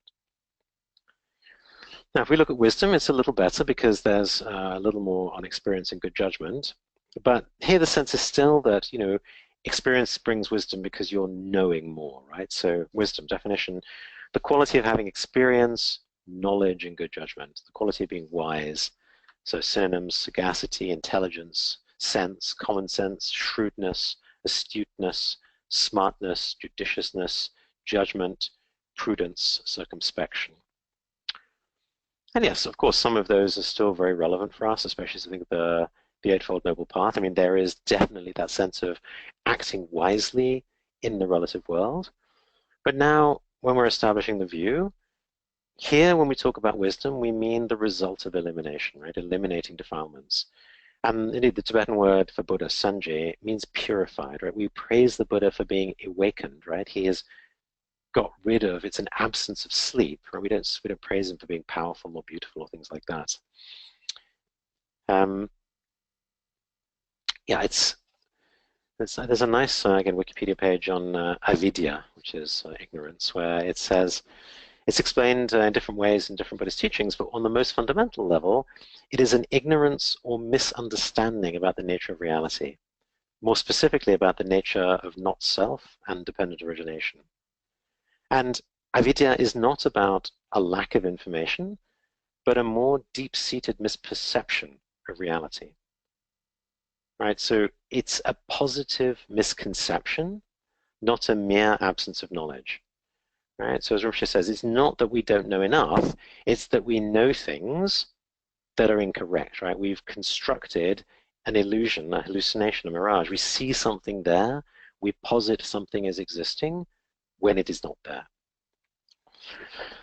Right, so this actually brings us on to non-duality, so on page 43. So yes, I mean, indeed, dualism is about things like good and bad, beautiful and ugly, and so forth. And that's also part of the conceptions of Tenzin. And yes, we know we shouldn't talk about a truly existing beautiful person, because obviously then everyone would have to see such a person as beautiful if it was truly existing as a characteristic of that person. And we know full well that beauty is in the eye of the beholder, right? We don't all perceive people the same way. So we know beauty isn't truly existing, right? So that kind of dualistic construction does not work. But in the Madhyamaka, it's even more fundamental, right? Because we are saying there's no separate solid entities of subject and object. And as Rinpoche says, when we talk about dualism, we're actually talking about divorcing subject and object. Some of you asked, what do we mean by dualism? That's what we mean. And again, intriguingly, there's some real overlaps with a lot of the Western tradition here. In particular, I'd love to draw your attention to the work of Bob Kegan, who is professor of adult learning and professional development at Harvard and a leading expert in adult development. And it's a lovely quote where he's talking about the development sort of through the human life cycle and how that relates to dualism and the whole notion of subject and object. I'll just read a little. So we start from a position in earliest infancy when there's absolutely no subject-object distinction at all, because the infant's knowing is entirely subjective. There is no not me, no internal versus external. There's no distinction, for example, in the source of a baby's discomfort being caused by bright light, something external, or by hunger in the belly. There's no distinction between self and other. As you know, in the first few months, a baby doesn't even distinguish between itself and its mother. The ultimate end state of this story, of this process of gradually but qualitatively shifting more and more of what was seen as subject to be seen as object, becoming more objective. And of course, as a parenthesis, a lot of the whole triumph of rationality, the Enlightenment tradition in the West was about, the birth of science, the birth of objectivity, right? So again, how we move from subjectivity to objectivity. And as Kegan says, as we keep gradually shifting more and more of what was subject to object, we'll end in a state in which the subject-object distinction comes to an end once again, but now in the opposite direction than in the first minutes of life. He says, in the 60s, Alan Watts was fond of saying that his baby was like a Buddha, but that shows a total misunderstanding. There are two different ways that you can get rid of the subject-object split. One way is by being entirely subject with no object, and that's like Alan Watts's baby. But the other way is through the complete emptying of the subject into the object, so that there is, in a sense, no subject at all. That is, you're not looking out on the world from any vantage point that is apart from it. You're then taking the world's perspective. As Kegan says, he says, that is the Buddha. And there's an enormous difference between the a-dualism of the infant and the a-dualism of the Buddha. So just in responding, a couple of you are asking, how do we distinguish non-duality, emptiness, dependent arising, interdependence? I mean, these are all terms we're going to encounter a lot. So yeah, we'll see a fuller definition over the coming weeks. But just briefly, emptiness here, we're going to follow Nagarjuna's understanding where emptiness is referring to the emptiness of emptiness, right? So the state that is neither existence nor non-existence nor both nor neither, right? Beyond even resting in the middle. So that refers to ultimate truth, right? And non-duality, also beyond subject-object. Although, as you just saw with the quote from Kegan, there's a way of understanding that which is more like the Buddha, and another way which could be total subjectivity, which is clearly not what's intended, right? Because that just leads to total narcissism. It's also interesting in noting back to the earlier Pali Suttas that I quoted, where Thanissaro Bhikkhu, he actually talks about emptiness as an attribute of an object, right? So we said, the eye is empty, the nose is empty, the ear is empty. But you see, from a Mahayana perspective, that's still considered dualistic, right? Because we are still distinguishing a phenomenon, right? We're still distinguishing an ear, so that's tenzin, right? There is a characteristic, a label, a thing we're calling an ear. Even though we're saying it's empty, there's still the subject-object relationship, right? So just to understand, the non-duality we're talking about in the Mahayana is different from the emptiness as an attribute of objects described in the Theravada. And then finally, dependence arising. I mean, that's when we talk about that, then we're talking about conventional phenomena, right? How do things arise and emerge in the world? And that is now relative truth. And again, that's we'll come across that. But I think as you, think about how anything functions in this world, we know it's all interdependent, right? So we'll come back to that in week 6. And so as Rishi says, look, there's actually only one ignorance, and we divide it into the person or the self of the person, the self of phenomena, just for the purposes of refutation, for the purposes of the teaching. But it is relevant for us when we do get to this 5th week on the self of the person, because a lot of the contemporary philosophy of mind, philosophy of consciousness, phenomenology does go into this topic. And indeed, there's a lot of debate. I mean, even if you followed any of the Mind and Life conferences where His Holiness the Dalai Lama has been meeting with leading, neuroscientists, there's a lot of discussion there about how might one extend the third-person objective methods of science to the first-person experiences of consciousness. Does that even make sense? Right, there's some very interesting, debates there about what does that all mean. But as Rinpoche says, I mean, if you look about which is a bigger category, I mean, the selflessness or the self of phenomena is bigger than the self of the person, right? Because the person is just one phenomenon, right? So it is possible to abandon the self of the person, which is what is the purpose in the Shravakayana path, the Theravada path, and nevertheless still be left with the self of phenomena, right? So again, repeating ourselves, that is why we would say the Mahayana path, the Madhyamika path, is superior. So then we turn to the paramitas themselves. So verse 9 talks about the paramita of generosity. Most of these verses are pretty straightforward. I just want to say a couple words on verse 16, page 49, just where John Taketi distinguishes what can be called a paramita, right? So it's similar to the earlier discussion about what can truly be called a bodhisattva. Here he says, the paramita means gone beyond, right? A real paramita doesn't even exist on the first bhumi because, as we've seen, we don't go beyond until later on, right? Because we still have all this tenzin on the first 6 bhumis. So we distinguish then 3 different kinds of paramita, right? The true paramita, the transcendent paramita, is when we engage in generosity without any concepts of a gift, a giver, or a receiver, right? No subject, no object, no action. So that's truly a non-dual perspective, right? And again, that's beyond tenzin, beyond duality.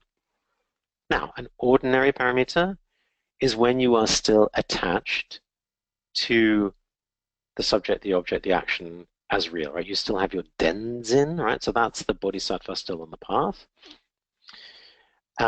Sentient beings like us. And then finally, we have worldly generosity, right? So that's just being a nice person, right? So, we might do nice things for our friends and so on. We can be generous.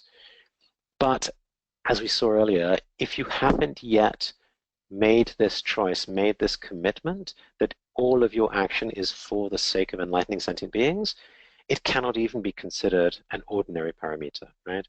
For it to be considered an ordinary paramita, you must be at least the bodhisattva as defined by your action. In other words, you must have gone beyond mere aspiration to this entering bodhicitta, right? This idea that you are committing yourself and your life and all of your actions, your purpose, your narrative, to be for the enlightenment of all sentient beings. And again, I just mentioned this because I think when we ask, well, hey, one of the questions that I framed the session in terms of was, well, why can't we just do our practice, right? Why do we need to spend all this time on the view, right? What's the point? Well, you start to see now that if you don't have the view, you just end up practicing ordinary generosity. You don't even get to the ordinary paramita, let alone the transcendent paramita, right? So you'll just have action without any wisdom. And you're not accumulating any merit. In other words, you're not doing anything to do that drip, drip change of your habits where it's going to at some point lead to this discontinuous change, this insight, and then to enlightenment. Okay, the remaining chapters, so chapter 2 on discipline, chapter 3 on patience, 4 on diligence, 5 on meditation, all I think fairly straightforward. I mean, if there's anything that's not clear, please do ask a question, but I think you'll find that fairly easy to understand. Then we move into chapter 6. And again, the first few verses, the first 7 verses, reasonably straightforward. That the hard work starts next week with verse 8. But at this stage, he's just talking a little bit about what is wisdom. And in the last 2 lines of verse 1, it says, seeing the suchness of dependent arising, the bodhisattva dwells in wisdom, thereby reaching cessation. And as the commentary says, this then gives rise to 2 questions, which then becomes a subject for the whole of the rest of chapter 6, right? Which is most of the rest of the 4 years of teaching, and well, it's going to take us to week 6 here. And these are when we say dependent arising, what does that mean?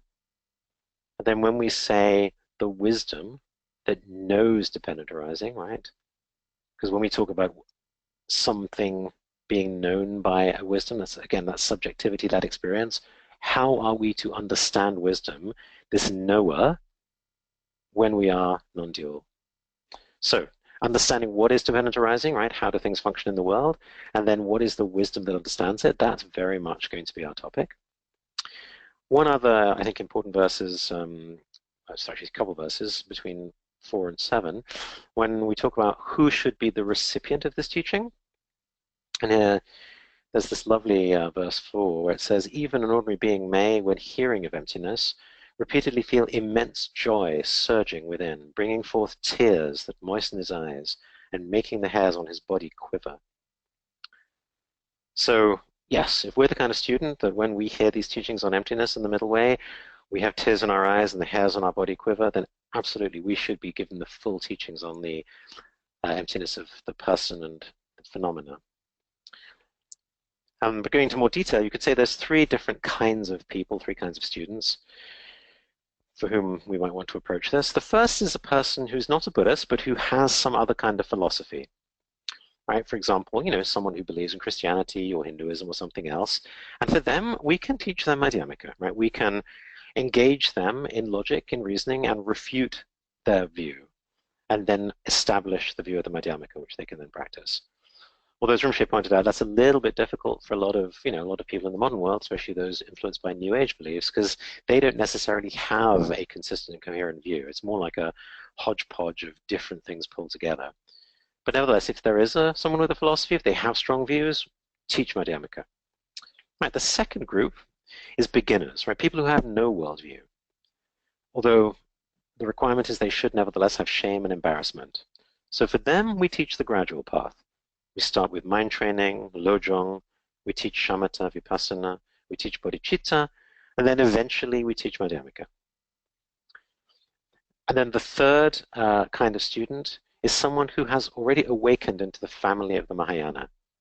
Right? This kind of person does not need convincing with logic because they already accept the view, and they don't need these foundational teachings, and so for them you can teach them directly. But as Rinpoche often says, one of the mistakes, and this is just just to be cautious for ourselves, we should not teach Madhyamaka to somebody who doesn't have a strong foundation, because then they might easily misunderstand the teachings as teaching nihilism, right? And as we saw last week, when these teachings were first translated into the West in the 19th and early 20th centuries, people misunderstood the middle way teachings as being about nihilism, right? They thought the teachings on non-self were actually just saying nothing exists, right? But that's, of course, not what we're saying.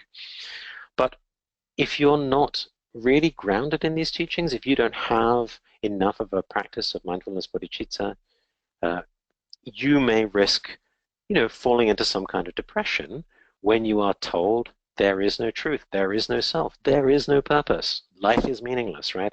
I mean, it is very much what happened to the existentialists, right? They reached this notion that there is no truth, there is no purpose, there is no life, God is dead. And many of them, I mean, famously, didn't just write about suicide, they actually committed suicide, right? So, very important. And yes, of course, the other extreme is also a risk. We could become eternalists. We might start taking excessive pride in our understanding. But that's less likely, I think. Although I should say, by the way, in the Bhumi where we talked about discipline, one of the I think the third verse of chapter 2, it was a very nice quote saying, we should not, someone who dwells on the purity of his discipline, that is not pure discipline. Right? So again, if we start to develop a subject-object relationship to our discipline, we start to get attached to it, we're not practicing non-duality anymore. And as many of you, I'm sure, have read, famously Chögyam Trungpa Rinpoche, he talked and wrote about spiritual materialism, just this idea of, if we're not careful, our Dharma path can just become an adornment to our ego, right? We can start to get attached to it. So very important, we certainly be important we don't become nihilistic with our path, certainly with these middle way teachings, but nor should we become eternalistic, right? So just notice the temptation. Yes, if you're the kind of practitioner who gets excited about this, that's wonderful, but you don't want to start to develop an identity around that, right? The identity you want is as a bodhisattva, but that is somebody who's going beyond all of this. Remember where we started. The raft is for crossing over, right? Not for holding on to.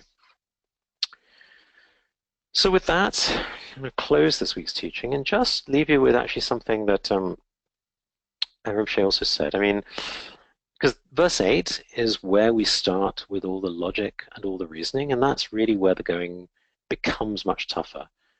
Right? If we use the hero's journey analogy, that's when we cross over the threshold out of the ordinary world and into this strange world of abstraction and logic and discussing the ultimate truth.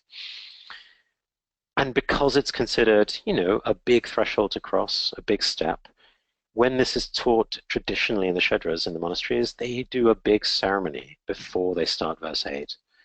And Rinpoche said, it would be auspicious for us to do something similar. So I encourage all of you between now and next week, please, whatever your practice is, do devote yourself to some practice, specifically then with the aspiration that you might understand these teachings and the rest of chapter 6 that we're about to embark upon, so that you might then be able to apply it and enlighten all sentient beings. And specifically, many of you did actually request more practices to be uploaded to the website. So if you look under practice, you'll see I have now added some more. So you're more than welcome to use those. And we have the Heart Sutra there you can chant. We have the Manjushri Namasamgiti, which you can also chant, as Jaren Chese Wangpo's instructions on how to practice, all there. But if you've got some other practice, whatever your practice might be, again, I strongly encourage you this week to really accumulate some practice, accumulate some merit, so that next week we shall be ready to embark upon our adventure. And with that, thank you very much. I wish you a wonderful week, and we'll see you next week.